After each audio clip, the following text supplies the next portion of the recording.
En cette fin de mois de mai 2023, Ahmed Silla s'est confié dans l'émission Amuse-Bouche, diffusée sur YouTube, au sujet de ce jour où il s'est vu mourir, visé par une arme à feu. Bien avant de fouler les planches des salles les plus prestigieuses en France, Ahmed Silla a vécu une jeunesse difficile. Alors qu'il est désormais un visage qu'on ne présente plus tant dans le milieu de l'humour qu'au cinéma, il n'oublie pas d'où il vient. Ainsi que dans l'émission Amuse-Bouche diffusée sur YouTube, le comique a évoqué avec beaucoup d'émotion la mort soudaine et précoce d'un de ses amis d'enfance, qui habitait dans son quartier. Il a 21 ans, le 4 septembre 2008. Il se fait tuer dans mon quartier. Donc une mort très violente.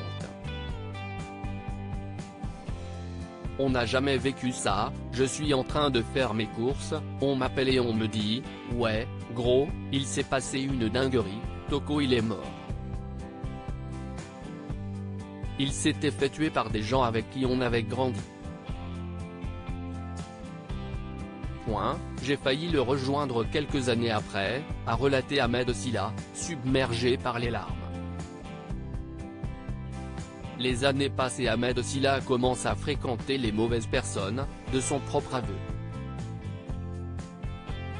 Un jour, il est dans une voiture avec plusieurs personnes qui sont visiblement la cible de malfaiteurs. Ahmed Silla est au volant et repère rapidement qu'il est suivi. Il décide alors de s'arrêter dans une ruelle. Les personnes qui le suivent s'arrêtent aussi. Désireux d'apaiser toute tension, Ahmed Silla ne cherche pas à se cacher. Il préfère user de la sympathie que les membres du quartier ont pour lui, grâce à son humour, j'ai un réflexe, je pense qu'il nous a sauvé la vie. Parce qu'ils nous ont pris pour d'autres gars. J'ouvre ma porte. J'étais connu dans tous les quartiers pour faire rire. Le passager me reconnaît. Il dit, c'est bon, ce n'est pas eux. Frôler la mort, mais voilà, l'une des personnes entame une bagarre et la tension monte de nouveau. L'un d'entre eux sort une arme, j'entends un coup qui part.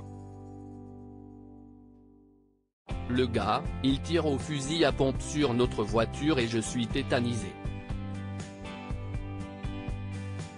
Heureusement, ils ne se sont pas dit, on va finir le taf. Ils sont partis. Mon pote il a la main explosée. J'ai du sang de mon pote sur mon t-shirt et je suis tétanisé, je n'arrive plus à conduire, je me suis vu mourir en fait à ce moment-là. Quand tu vis dans un quartier et que tu vis la violence, tu fais tout pour te sortir de ça.